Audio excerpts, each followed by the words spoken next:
Ay, bueno, damas y caballeros arquistas constructores.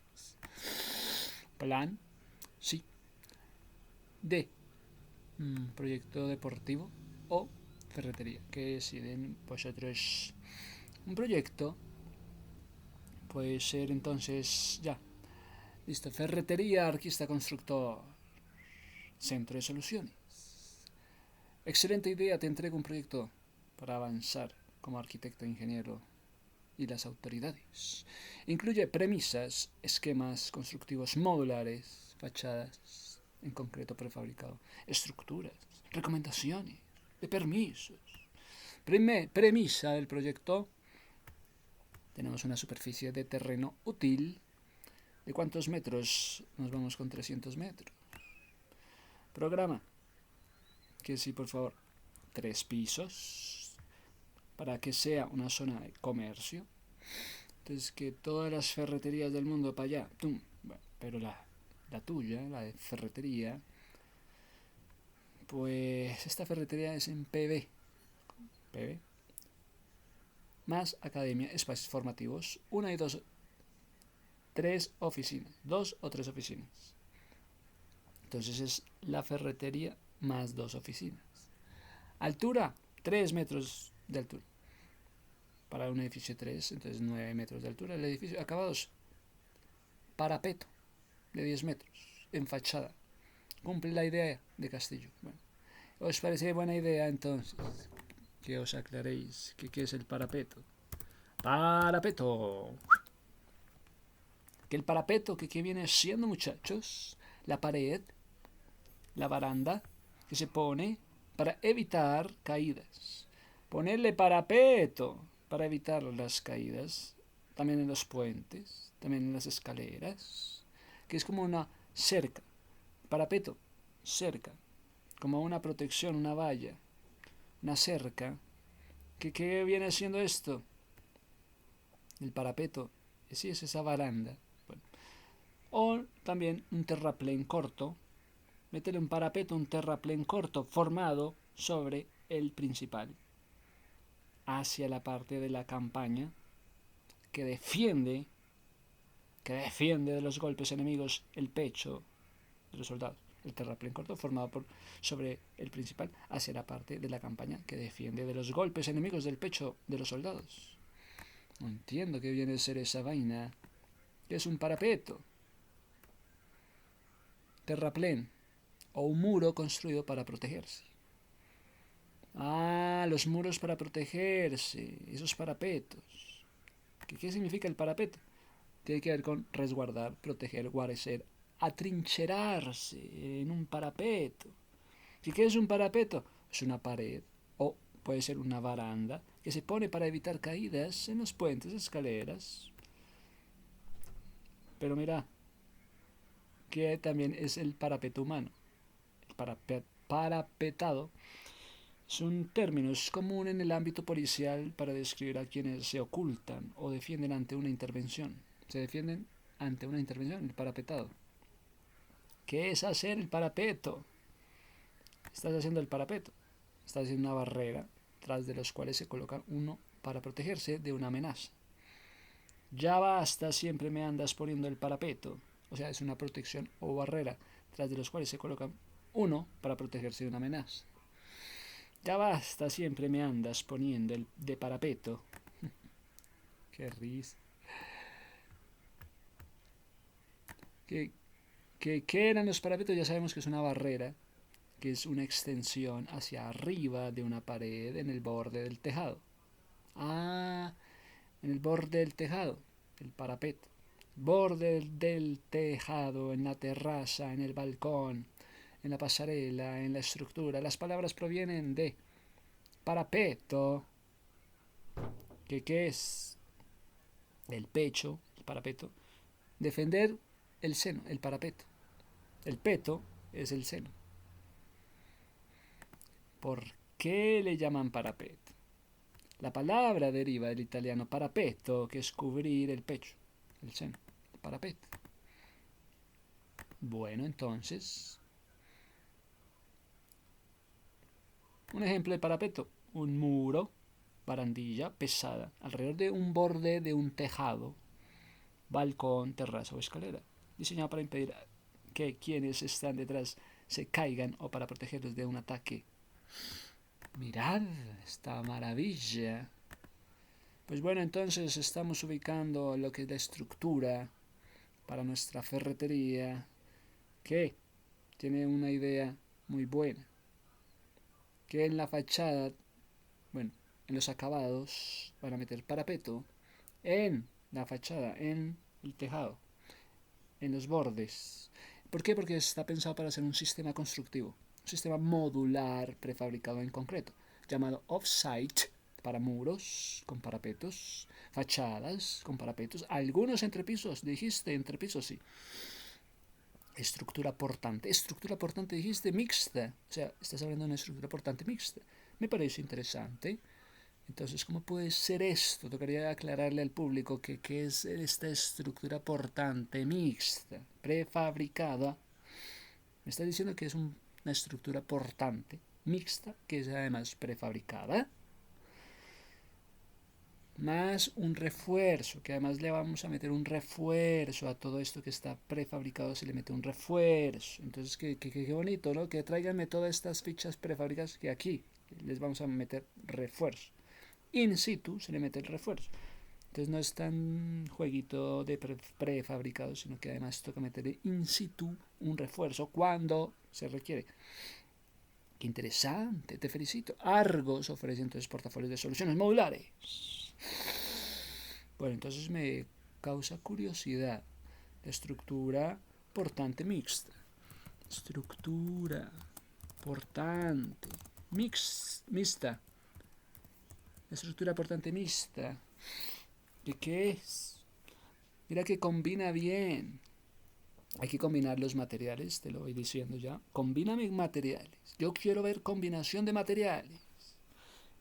Siendo lo más común de todo, el acero, el hormigón. Entonces tenéis que saber el acero, de qué está hecho el acero y para qué y por qué. El acero me lo mezclas con el hormigón, ¿está bien? Que a mí me gusta ver combinación de materiales, me metes acero y hormigón. ¿Para qué? Para aprovechar las ventajas de cada uno de estos. Como es la resistencia, la resistencia. 1. La ductilidad del acero. ¿Por qué acero? Ductilidad del acero. La compresión, protección contra el fuego del hormigón. Tiene protección contra el fuego del hormigón. Vas a mezclar acero y hormigón, sabiendo que el acero tiene protección contra el fuego del hormigón. Entonces, este es un sistema que se está utilizando a menudo en edificios comerciales, en estructuras de gran tamaño. ¿En serio? Para una mayor eficiencia, para optimizar este diseño. Mira qué maravilla. Estás dando entonces esa solución, sí. Combinación de materiales, que ya sabemos que se está usando últimamente para edificios comerciales, esta mixta combinación de acero y hormigón, y que el acero además os ayuda en qué? Proteger contra el fuego del hormigón.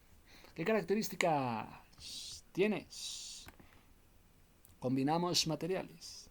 Se están uniendo materiales. ¿Qué materiales se están uniendo? Se unen elementos del acero, por una parte acero, por otra parte hormigón. Entonces, ¿qué el acero? ¿Para qué el acero? ¿Qué me trae a mí el acero? ¿Cómo qué? ¿Qué trae? Bueno, perfiles de vigas de acero, muy bien. Columnas de acero, columnas, muy bien. Entonces vamos a chulear aquí, perfiles de vigas de acero. Que si te parece buena idea, métele perfiles de viga de acero. Que si te parece buena idea, construye columnas de acero. ¿Y qué pasa entonces después con el hormigón? Con el hormigón vamos a hacer ¿qué? Losas. También elementos de compresión. Entonces, por una parte, el acero nos ayuda con perfiles de vigas acostadas y columnas verticales. ¿Y el hormigón para qué? Elementos de compresión y cómo son las losas. Entonces, conectados a menudo mediante estos conectores para que trabajen. Hey, por favor, acero y hormigón, trabajad de una forma solidaria. ¿Sí podéis? ¿Acaso vosotros podéis formar una estructura portante mixta? ¿Vosotros por qué no pensáis en ser una estructura portante mixta, tanto como el acero y el hormigón, cuando trabajan de una forma solidaria? Mirad que a menudo les va muy bien en los edificios comerciales y para estructuras de gran tamaño, para lograr una eficiencia y optimizar el diseño. ¿Me entendéis? Bueno. Vamos a optimizar entonces estas propiedades. Las propiedades del acero.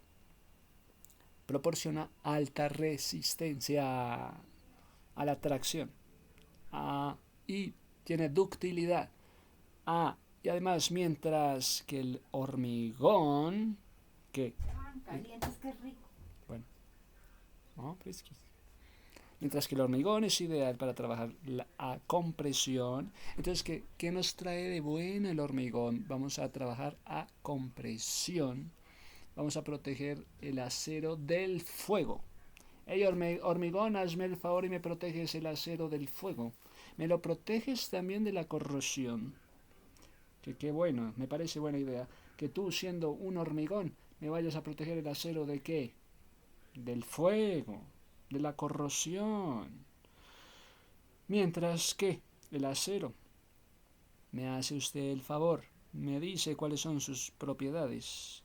Porque si usted va a aportar los perfiles de vigas y de columnas, el acero va a proporcionar entonces alta resistencia ¿a qué?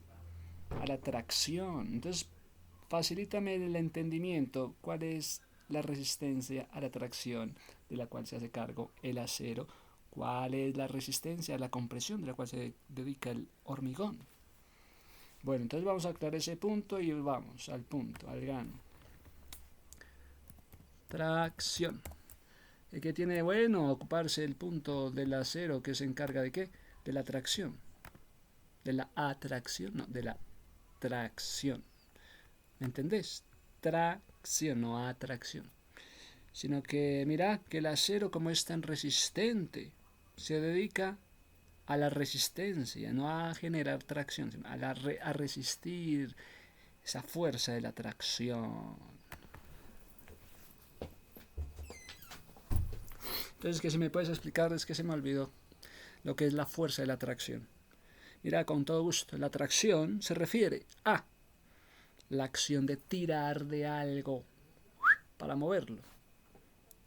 Entonces estás moviendo algo con la tracción, como el carro que va jaloneando con la tracción, como en el caso de la medicina o de la mecánica automotriz, estamos entendiendo. Sí, entonces en medicina esto es una técnica para alinear huesos o aliviar una presión usando técnica, pero sobre todo en automoción es la fuerza del motor que transmite potencia a las ruedas para que el vehículo se mueva a tracción, e incluye sistemas como tracción delantera, tracción trasera. Perfecto, entendí perfectamente. Me encanta que hayas entendido de una buena vez. Porque entonces el acero, que si por favor te encargas de resistir la tracción, las fuerzas que parece que son horizontales. En el cálculo de la estructura, que si tenemos una estructura y que viene la fuerza de la tracción que es horizontal, que qué vamos a hacer, que quién puede resistir esta vaina. Traigan al acero. Se denomina tracción al esfuerzo interno al que está sometido un cuerpo por la aplicación de dos fuerzas que actúan en sentido opuesto y tienden a estirarlo. ¿Qué es el fenómeno físico? Se estira. Entonces, mirame esta vaina. ¿Qué significa la tracción? Ya sabemos. Es la acción de tirar algo para moverlo, arrastrarlo. Que se está estirando. ¿Qué pasa con eso? Que se entiende por tracción. Significa que está jaloneando una parte del cuerpo hacia un lado. En la mayoría de los casos, la tracción utiliza dispositivos como pesas o poleas, por medio de poleas, para ejercer tensión sobre un articulado, para generar una articulación o que un hueso, o en el caso del hombro, la tensión ayuda a colocar la articulación en su posición. Entonces, todo esto es lo que genera tener el acero actuando.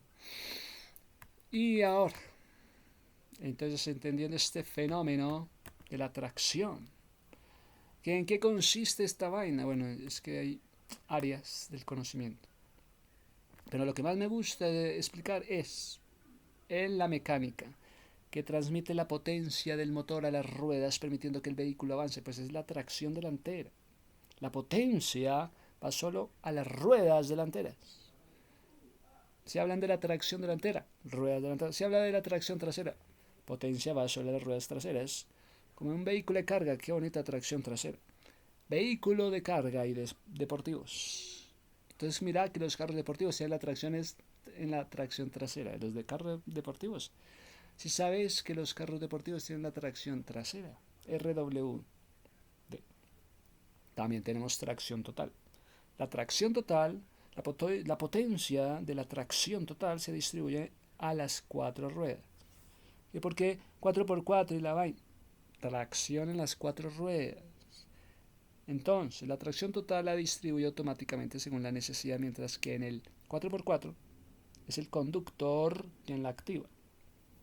Entonces, la tracción influye en la aceleración, influye en el control, en el frenado, la capacidad del vehículo para frenar, para enfrentarse a terrenos y condiciones adversas. Qué buena tracción la que tienes trasera. Bueno, interesante.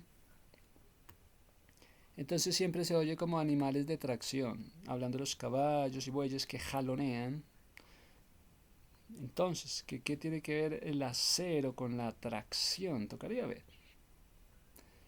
Es que en el cálculo estructural, muchachos, denominamos tracción al esfuerzo interno al que está siendo sometido un cuerpo por la aplicación de ¿cuántas fuerzas?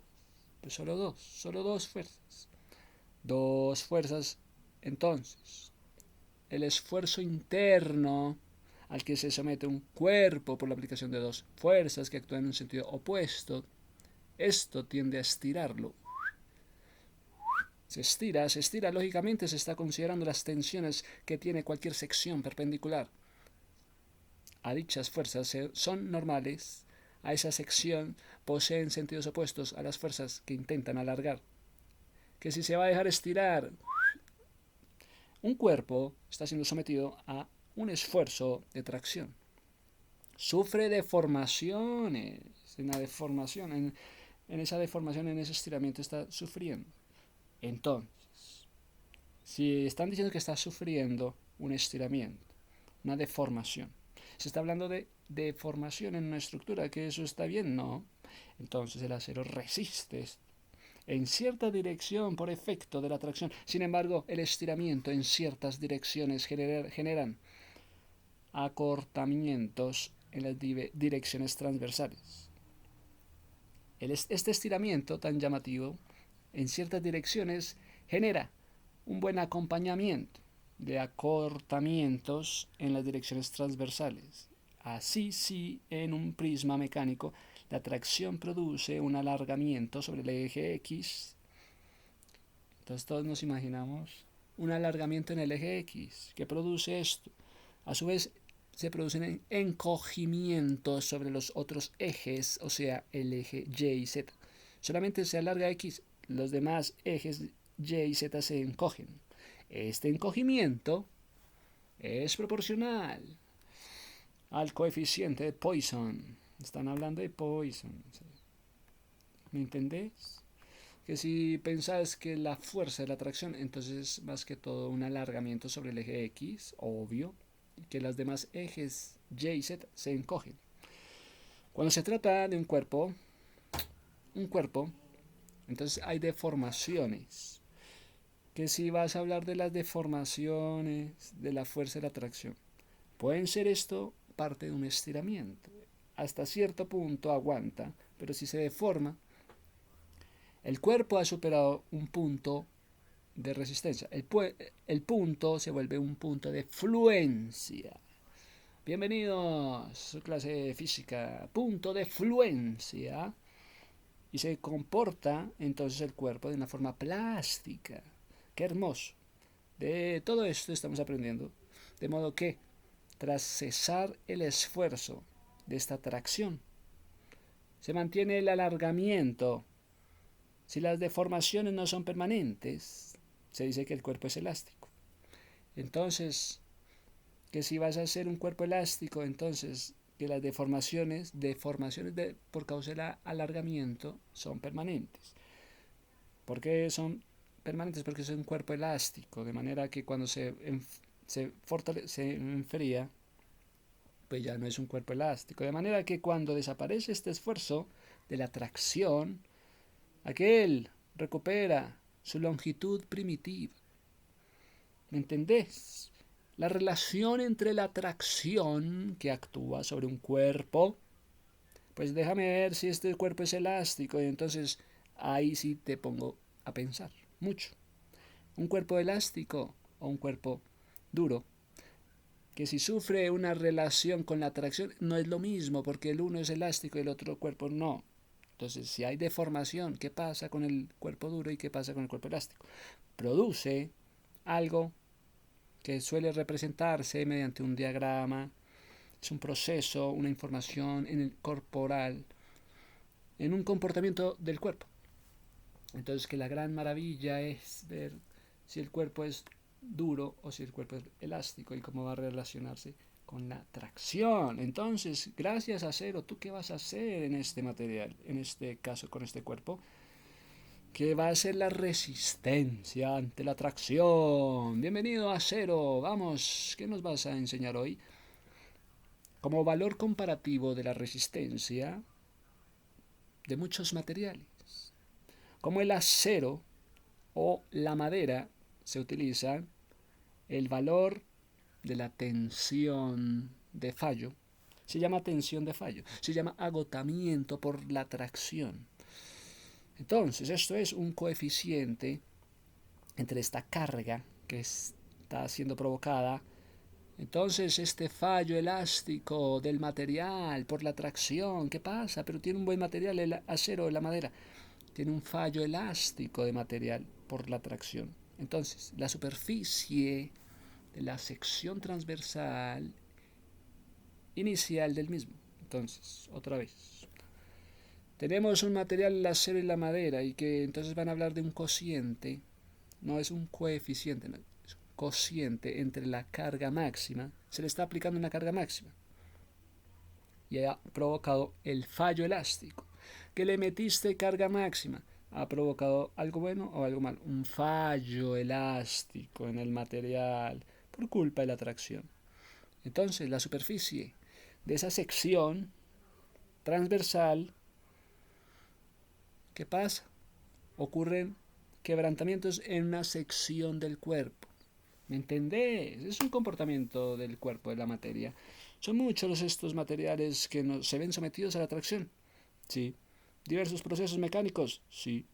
Tienen un interés en la arquitectura, en la ingeniería, bueno, en la mecánica. Entonces, aquí las rocas, aquí la madera, aquí el hormigón, aquí el acero, aquí los metales empiezan a dialogar uno con otro. ¿Me entendés? Lo rico de los materiales.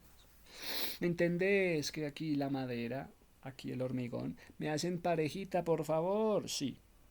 Acero, ven aquí. Métete con el hormigón, por favor. Es que estamos midiendo la elasticidad. Estamos contentos con las cualidades de ustedes dos. Un buen comportamiento ante la atracción, por favor. Necesitamos que este cuerpo se vuelva plástico. Necesitamos que el cuerpo que ustedes van a integrar, acero y hormigón, se pueda ver más plástico, más elástico. Entonces estamos mirando las cualidades de ustedes dos como materiales. ¿Qué os parece? Vamos a estar mirando los materiales, las cualidades. Que si son piedras, que tanto nos sirve. Que si son piedras naturales, que si son piedras artificiales. Que cómo van a relacionarse con los materiales. ¿Se comportan bien o no estos esfuerzos? Lo importante es cómo se están comportando frente a la fuerza horizontal de la atracción. Hasta el punto que están diciendo yo tengo resistencia, métele más, yo resisto. ¿Qué es lo que posee este material? Vámonos a la clase cálculo estructural, aleluya. ¿Ves? Entonces vas a estar hablando del esfuerzo normal, pero además vas a estar hablando del esfuerzo máximo. Por el contrario, entonces, podemos hablar de barras de acero en el hormigón.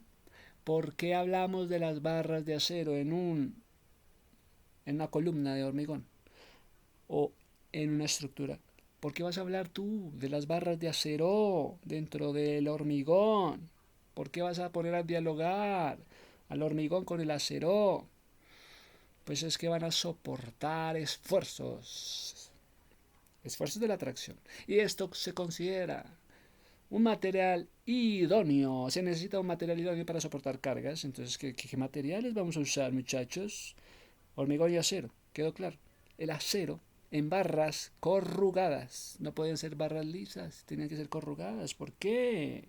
Le metiste texturita a la barra de acero. No, es que se hacen tejidos. Tiene que haber tejido para ver la resistencia en todo su resplandor. Una barra corrugada. Me encanta que sean corrugadas. Se van a emplear en conjunción, como si fueran las venas, en el cuerpo que es el hormigón, para evitar una fisuración.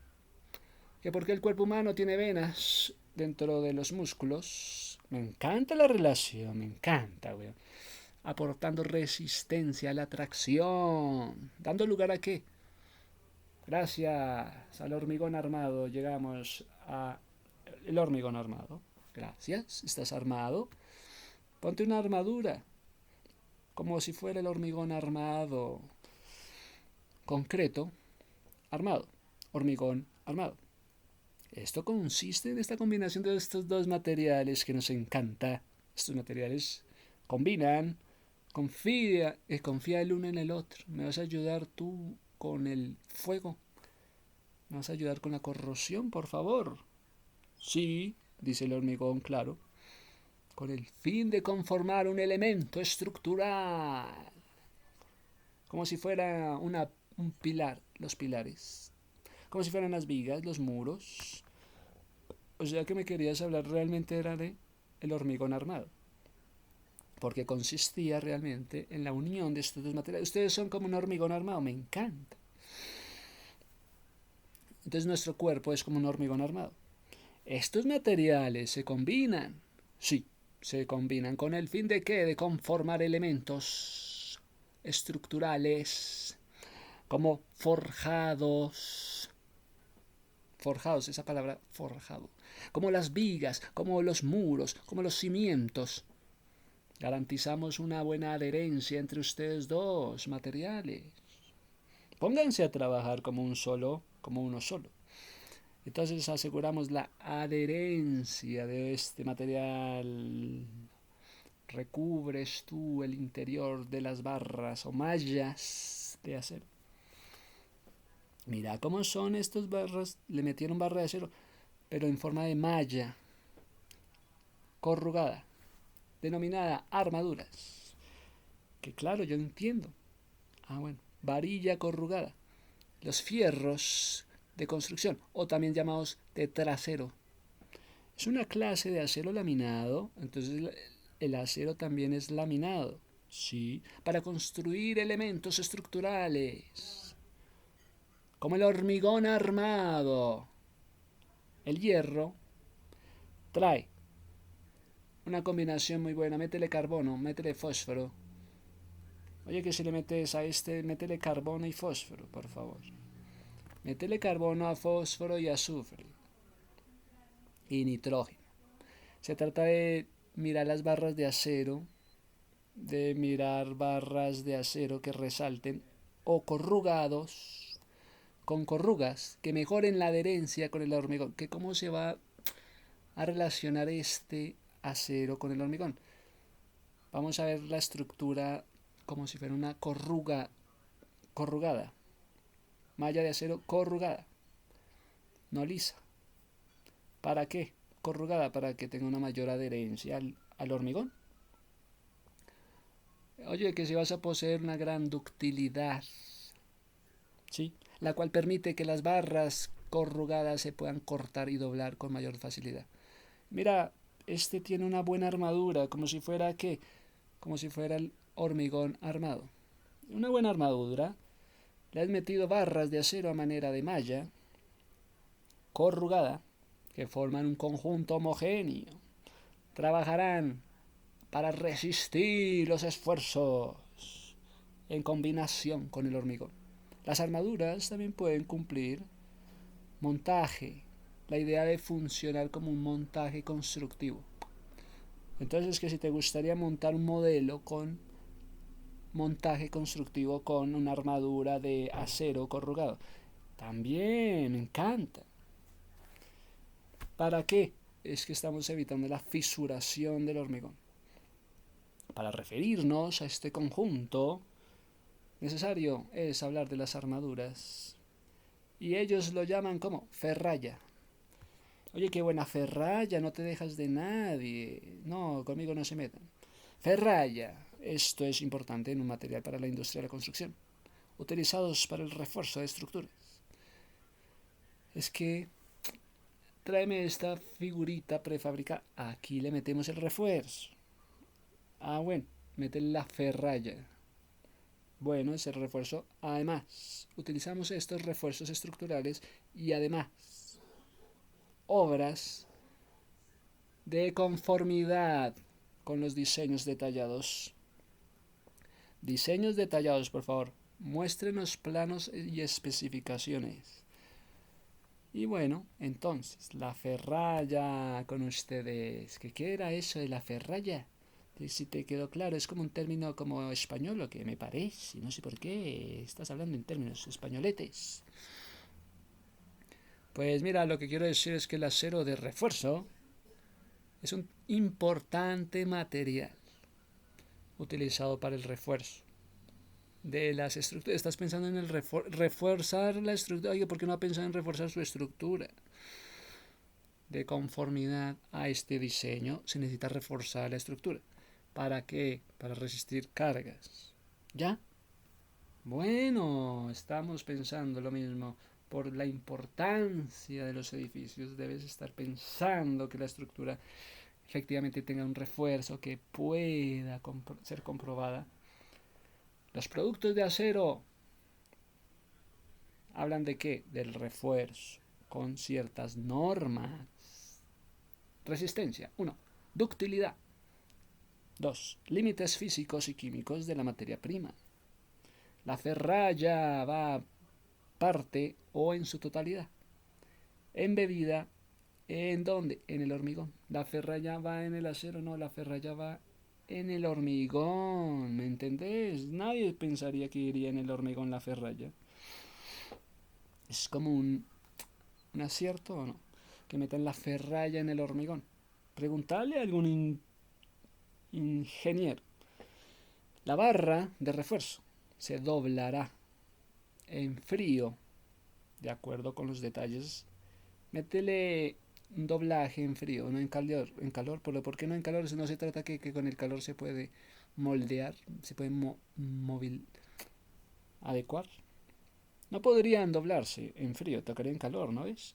No podrán doblarse en la obra barras que estén parcialmente embebidas en el hormigón, salvo cuando así se indique en los planos.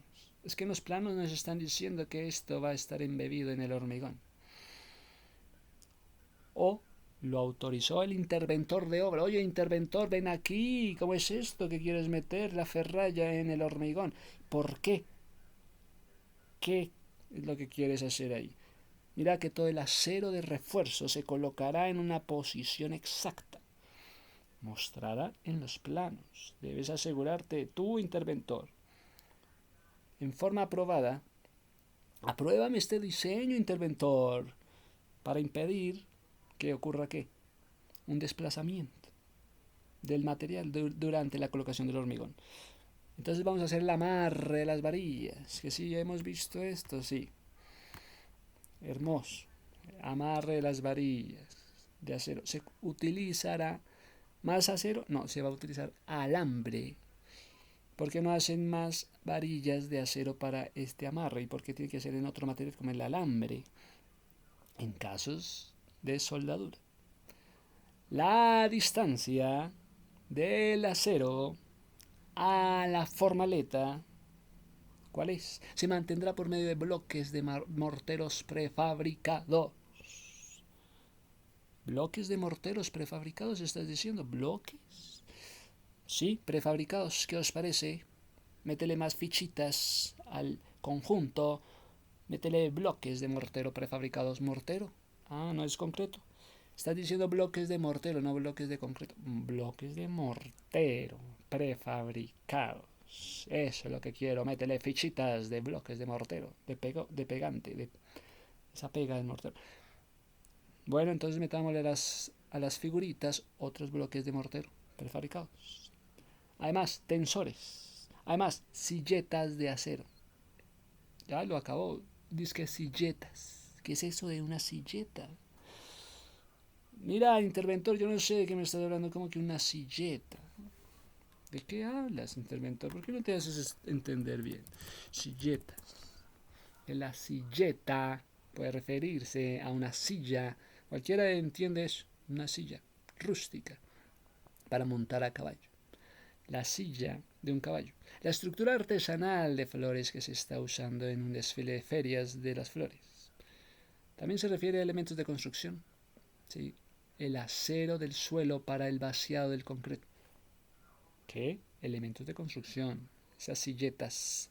¿Qué son las silletas en los elementos de construcción? Se está elevando el acero del suelo.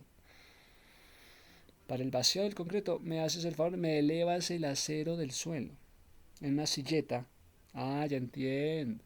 Es que querías levantar el acero del suelo, por eso ibas a usar silletas. Esas piezas en la vía que separan el riel de la traviesa. O un accesorio para tuberías que permite la dilatación. No, no entendí. Es que la silleta, estamos viendo una silleta, como si fuera un adorno de una comparsa.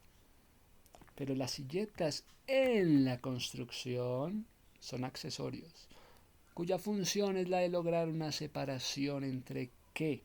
Entre el sustrato o el suelo y el armado de varilla, con la finalidad de brindar resistencia, con la finalidad de soportar al armado. Vas a estar soportando a este armado proporcionado de gran estabilidad. Digamos que no entiendo. No entiendo. Silletas. Bueno, digamos que otro ejemplo. Son usados las silletas para apoyarse en tuberías de presión. Tiene la función de sostener el peso. Tiene la función de permitir una dilatación por cambios de temperatura. Mira que están pensando en los cambios de temperatura. ¿Qué vas a poner pensando en que haya una dilatación por cambios de temperatura? Pues mira que aquí hay una silleta. Es el diseño en la junta de la silleta que absorbe los desplazamientos en este caso las tuberías debido a la dilatación, se extiende y la contracción, se va experimentando los cambios. Entonces que las silletas ayudan a soportar eso. Me parece muy interesante, te felicito. Bueno, tenemos al hormigón. Bienvenidos al mundo del hormigón. Gachas de harina. Oiga, ¿por qué lo van a llamar usted hormigón? Lo van a llamar gachas. Gachas de harina, ¿por qué? También lo van a llamar garujo. Oye, carigarujo. Oye, carinuegado. Oye, carimasacote. Es un masacote. Ya sabemos de dónde viene la palabra masacote. Es un masacote derretido. Oye, masacote. Están hablando, es un material el hormigón, es un material de compuesto empleado en la construcción formado especialmente por los aglomerantes. Tienes aglomerantes, o sea, agregados. Y estos se añaden áridos, también se mete agua y los aditivos. Oye, hormigón, vos trajiste la palabra de masacote. Ya, es que es el concreto en ese estado de agregado, condensado, es un garujo, por supuesto. ¡Ey, carigarujo! Ya saben, cara de masacote. ¡Ey, carinuégado! ¡Ey! Está usted derretido. Usted está muy derretido. Sí, tenías esa cara como la de un nuegado, empleando así el material compuesto, formado esencialmente por el aglomerante que se añada agregados de áridos. Que los áridos sí son arena, sí o no. El árido es un material granulado, parecen piedras granuladas. Entonces, que si son piedras lo que se van a meter o si es arena. Que si son áridos, usted va a hablar de qué. El árido, material granulado, ¿están hablando de qué? ¿De arena o de piedras? El árido se diferencia de otros materiales por su estabilidad química, su resistencia mecánica y se caracteriza por su tamaño. No se consideran como áridos aquellas sustancias minerales utilizados como materias primas en procesos industriales debido a su composición química. Más que todo la grava. La grava, entonces, que el árido, que si es piedra, que el árido, que si es arena, que si el árido es grava. Entonces, mira, te voy a decir algo. En geología y en construcción, la grava se denomina grava a los depósitos sedimentarios, sí, formados por clastos entre 2 y 64 milímetros. Pueden ser producidos por el ser humano, en cuyo caso se denominan piedra partida, resultados de procesos naturales. Entonces estás hablando tú de áridos naturales. ¿Acaso hay áridos que no son, sino también áridos artificiales, áridos reciclados? Claro, hay procesos en medio de los áridos. Si te hablan de un árido natural, ¿te van a hablar de qué?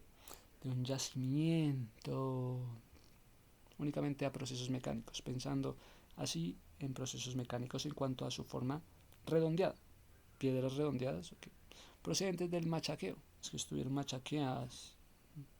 Este último presenta entonces formas angulosas, fracturadas, es una fracturación mecánica. Las rocas que se extraen áridos son. Entonces ahora sí vas a estar entendiendo las rocas como la caliza, como la dolomía, pues son rocas calcáreas, naturales sedimentarias. Distintas son las rocas calcáreas a cuáles, a las rocas ígneas. Entonces de las rocas ígneas y metamórficas estás hablando de roca del granito, roca del basalto, roca de la cuarcita.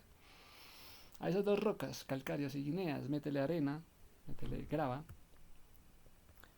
Entonces que la grava, muchachos, ¿me entendés? Ahí está la grava. En medio de la arena, en medio de la grava, vas a meter rocas. La arena, entonces, es un conjunto de ¿qué? ¿De rocas o no? Que si la arena es un conjunto de rocas, minerales o exoesqueletos de animales marinos. En geología se denomina arena al material compuesto de partículas. Que si son rocas o no las arenitas. Se denomina arena al material compuesto de partículas cuyo tamaño varía entre... ¿Cuál es el tamaño de una arena? Toda la arena del mar. Entonces cuando hablan del tamaño de la arena, hay arenas hasta de 2 milímetros. De 0,063 a 2 milímetros. ¿Cómo así que una partícula de arena de 2 milímetros? Así de grande puede llegar a ser una arena de 2 milímetros. Es un conjunto de fragmentos sueltos de una pequeña tamaño de roca, mineral, exoesqueleta de animales marinos. ¿Me estás hablando de animales marinos? ¿Que la arena viene de qué? ¿De rocas, de minerales o exoesqueletos de animales marinos? No puedo creer.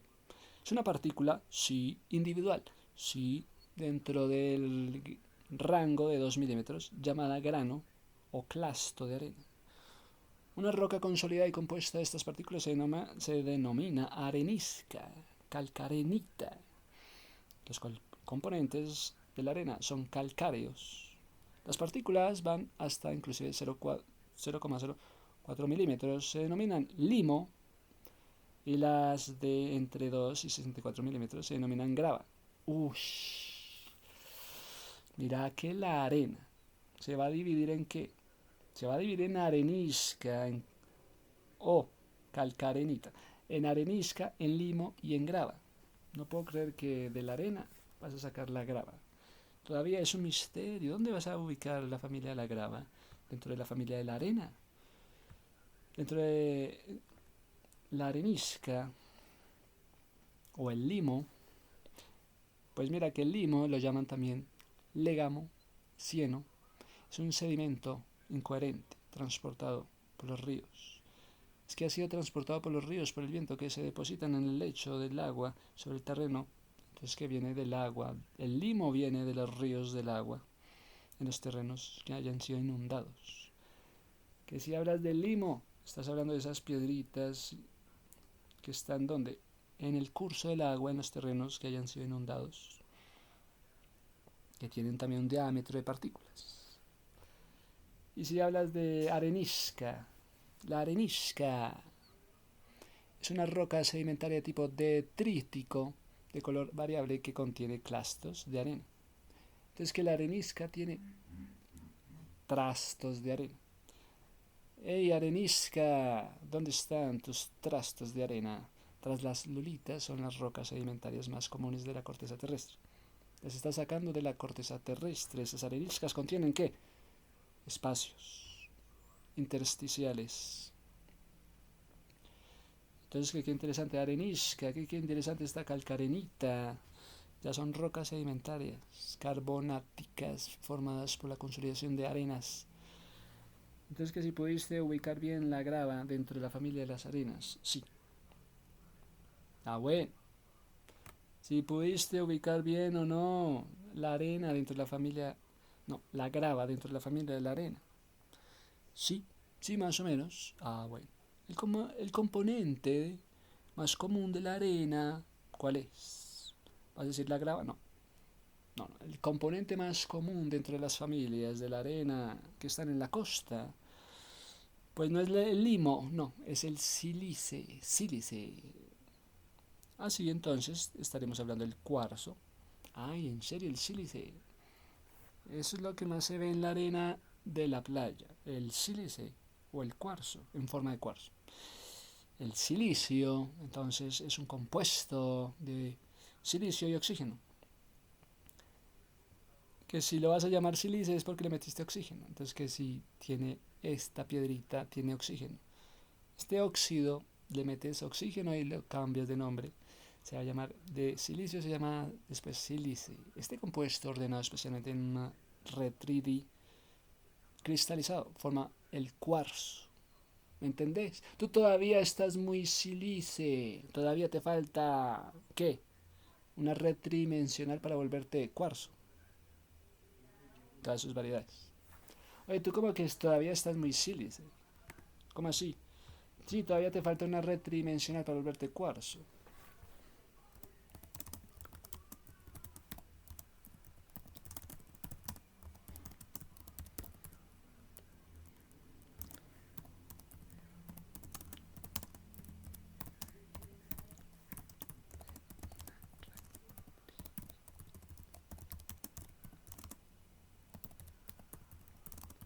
Cuarzo.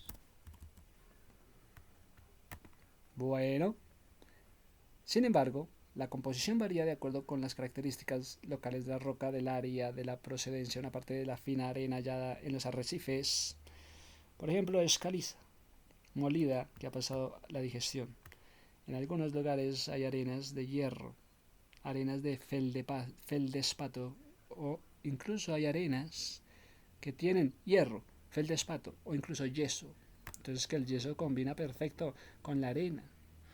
Mírame, que si ya sabías esto, que si hay arenas que contienen hierro, sí, que si hay arenas que tienen algo que se llama feldéspatos, pues son un grupo de minerales con aluminio y silicato, corresponden a un volumen de la corteza terrestre. La composición del feldespato constituye rocas, bueno, con una composición química. Pero el tema del yeso en la arena como producto material de construcción es llamado sulfato de calcio hemihidrato. ¿Cuál es la composición del yeso, muchachos? Ustedes van a formar algo así como el sulfato de calcio hemihidrato, también conocido como yeso cocido, yeso de París. Esto se comercializa molido en forma de polvo que una vez amasado con agua.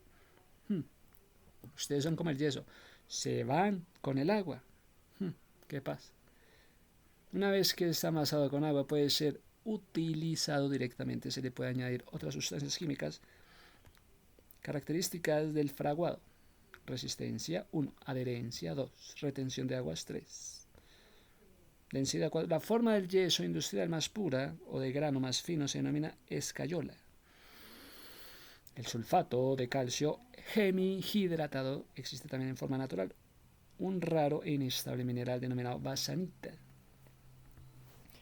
Mirame, se elabora entonces este mineral natural denominado yeso o algés, que es el mismo sulfato de calcio dihidratado, di2 hidratado, hidratado ato. Entonces, ¿qué es el sulfato de calcio? ¿Qué es dihidratado? Esto es el yeso o el algés. Que si te gustan las familias de las rocas, que si te gustan las combinaciones de materiales con la grava y la arena y los aditivos, las adherencias, vas a estar contento conociendo cómo es esto. Por una parte tenemos sulfato de calcio. Bienvenido, sulfato de calcio. ¿Esto qué es? ¿Qué es el sulfato? Es un químico, sí, en la forma de anhidrita. Sí, es utilizada como un desecante, también es utilizada como un coagulante. Sulfato, coagulante en productos como el estado natural. Sulfato de calcio es una piedra blanca, cristalina, translúcida. Oye, te veo brillante como el sulfato de calcio. ¿En serio? Sí, y además es utilizada como coagulante en productos. Oye, te veo brillante como el sulfato de calcio.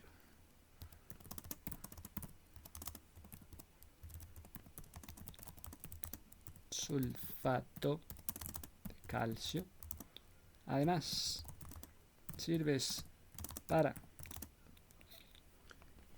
lo que es ¿qué? Coagulante. Eres utilizado como un coagulante. El proceso químico mediante el cual, con la adición de una sustancia floculante, se aglutinan las sustancias coloidales presentes en el agua, facilitando así una forma de decantación y posterior filtrado. Explícame tú el proceso de coagulante. Mírame esta vaina. Que es la adición de una sustancia denominada floculantes. Ustedes son como unos floculantes. Sí, mediante el cual su adición se aglutinan las sustancias coloidales presentes en el agua y facilita entonces, ustedes se juntan con el agua y se forma ¿qué? Una decantación y posterior filtrado. Es un paso de procesos de potabilización de aguas. Bienvenidos los floculantes, por los cuales también se produce la llamada ¿qué? El proceso que se llama es, pues estamos hablando de el proceso de coagulante. Bueno, interesante, muchachos. El proceso del coagulante, gracias a estos llamados floculantes, que sí, es una sustancia floculante. Y si no le gusta el nombre, pues es un proceso para la coagulación, se llama entonces el proceso de floculantes. Se aglutinan sustancias coloidales. Entonces, ¿qué las sustancias coloidales? ¿Qué es esta vaina? Coloidal. Oye, para que sepas, las sustancias coloidales, ¿cómo llegan a la coagulación?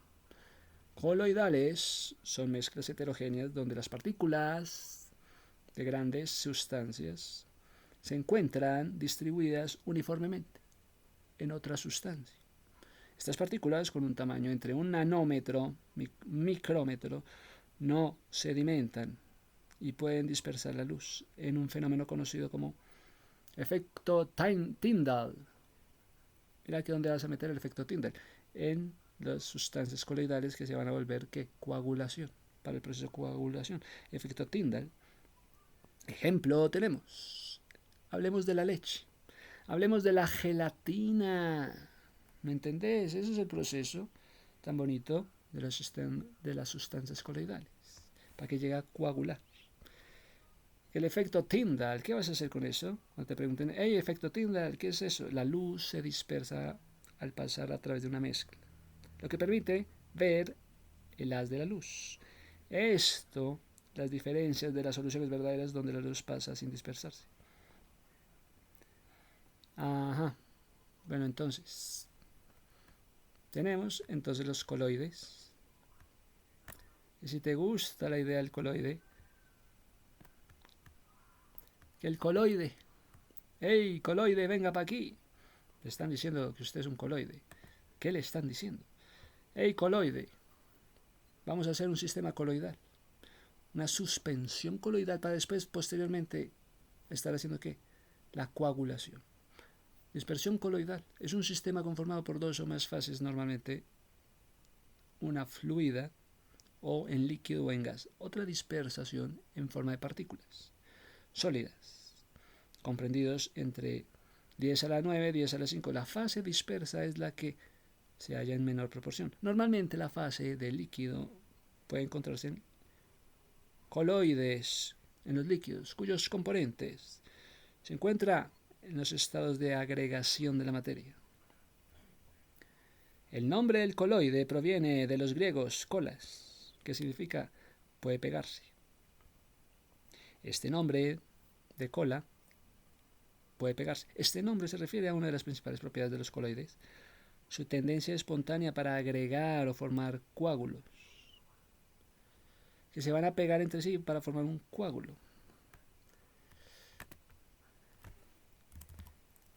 Hey, coloides. Que su efecto Tyndall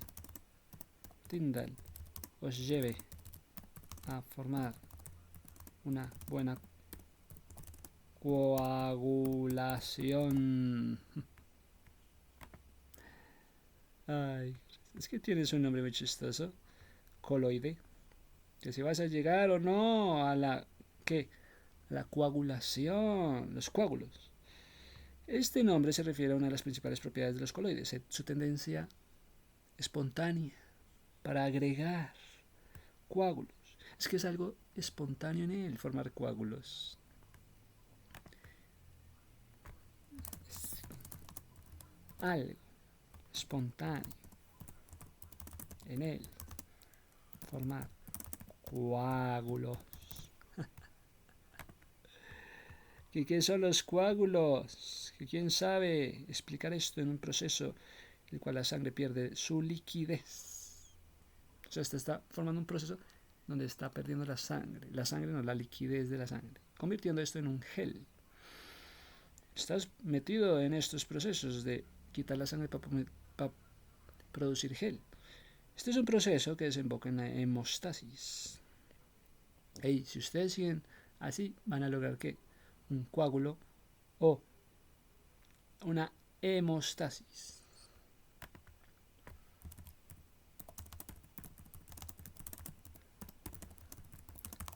Van a lograr un proceso de hemostasis, es decir, quitando el agua producirán gel. ¿Cómo se produce gel?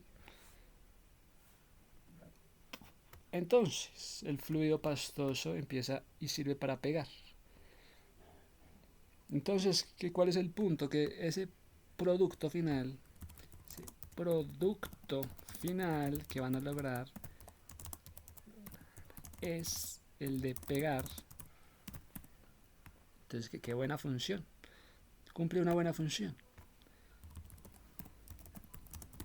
Cumple una buena función. La de pegar, la de coagular. Me encantan los coloides por eso. Yo siempre lo he dicho, me encantan los coloides. También esto afecta el punto de ebullición con el agua. Los coloides se diferencian de las suspensiones químicas normales, principalmente por el tamaño de las partículas. Ustedes no son como el resto, ustedes son como el coloide de las partículas. Ustedes no son como el resto de partículas, ustedes son distintos por su tamaño. Las partículas en los coloides no son visibles directamente, son visibles a nivel microscópico. En las suspensiones químicas sí son visibles a nivel macro. Además, el reposar en la fase de una suspensión química se separa que la del coloide no lo hace. Suspensiones químicas, no. La suspensión química es filtrable, mientras que el coloide no es filtrable. Mírame. Ustedes no son como el resto. Como el resto de partículas. Pues ustedes, así como los coloides, son infiltrables. ¿Entendés? Infiltrables. Qué hermosa propiedad la de los coloides. Ah, no. No es filtrable, este no es filtrable. Es como el coloide. Los sistemas coloidales son sistemas no homogéneos, en los que las partículas constituyen, entonces ustedes le hablan y usted no escucha. Es como un sistema coloidal. ¿Por qué? Porque está en medio de sistemas no homogéneos, en los que las partículas constituyen varios componentes. Tienen tamaños, bueno, mientras que los restantes que están constituyendo partículas tienen otros tamaños. Usted se cree otro tamaño, mientras que las demás partículas tienen su tamaño. Usted está en un proceso de coloidal. No escucho lo que se le dice. Porque se cree que está en un proceso coloidal. Coloidal. Su tamaño es diferente al resto de partículas. Me encanta. Sí, esos son los temas a tratar en esta clase de mezclas homogéneas, mezclas heterogéneas en la física, en la química, cómo se llega a un mortero con la idea de coloides para hacer un efecto Tyndall. Que quién iba a pensar que también se iba a meter la luz como fenómeno para influir en partículas espesas, partículas de leche, gelatina, pinturas. Pero si es una mezcla heterogénea o si es una mezcla homogénea. Entonces, ¿qué cosa? Que sean heterogéneos. A pesar de todo, las partículas siempre van a haber una mezcla no homogénea. Siempre las partículas no van a ser homogéneas, siempre van a haber partículas heterogéneas. A pesar de lo que se pueda opinar, son partículas heterogéneas siempre. Bueno, me gusta lo que dices. Gracias por esta hermosa, clara. Pero es que son procesos químicos que se van a estar aglutinando ustedes como una floculación iónica. Y ustedes definitivamente cuando se juntan son como una floculación iónica, es decir, un proceso químico con la adición de floculantes, que si se aglutinan las sustancias coloidales presentes en el agua, entonces van a estar facilitando ¿qué? De esta forma su decantación. Posterior filtrado. Es un paso de proceso de potabilización de aguas. Y ustedes cuando se juntan son una floculación iónica. Ay, sa.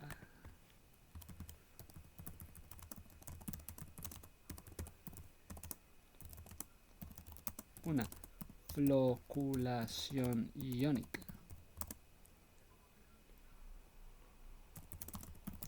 Si dejan pasar el agua,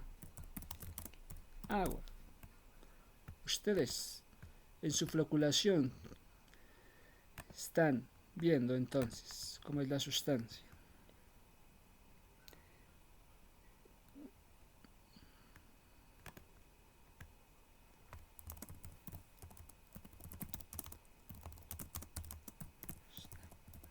Ustedes en esa floculación. En esa floculación se la pasan ustedes todo el tiempo, floculantes. Floculación es un proceso químico mediante el cual, con la adición de unas sustancias denominadas floculantes, se van a estar aglutinando las sustancias coloidales presentes en el agua, ¡pum!, facilitando ¿qué? De esta forma su decantación y posterior filtrado. Entonces va a haber una decantación en ustedes, va a haber un filtrado en ustedes con el agua. Y ustedes en ese proceso de floculación hay floculantes. Hay floculantes. En ese proceso de floculación van a estar viendo cómo es la decantación y el filtrado del agua. Mejor dicho, ¿quiénes son ustedes? ¿Quiénes se han creído como ustedes? ¿Quiénes se creen floculantes en el proceso de floculación? Pues cuando viene el agua, ustedes van a estar viviendo lo que es la decantación y también van a estar viendo lo que es el filtrado de agua. ¿En serio? Sí.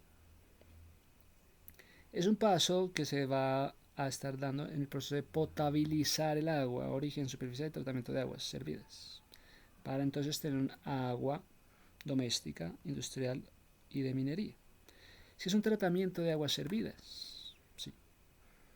Aguas servidas cuya calidad se va a estar viendo afectada negativamente por la influencia de los antropogénicas. Las aguas residuales incluyen aguas usadas, domésticas, urbanas. Sí. El proceso de limpiar el agua. Entonces te está yendo por el agua residual en una estación depuradora de aguas. Sí. Las aguas residuales incluyen las aguas usadas, los líquidos industriales, minerales, las aguas que se mezclaron con las anteriores, aguas pluviales. Su importancia es tal que requiere sistemas de canalización. No, ustedes definitivamente necesitan un sistema de canalización para que lleguen a sus objetivos. Tratamiento de aguas desiguales. Ustedes definitivamente toca meterlos en un sistema de canalización en tratamientos.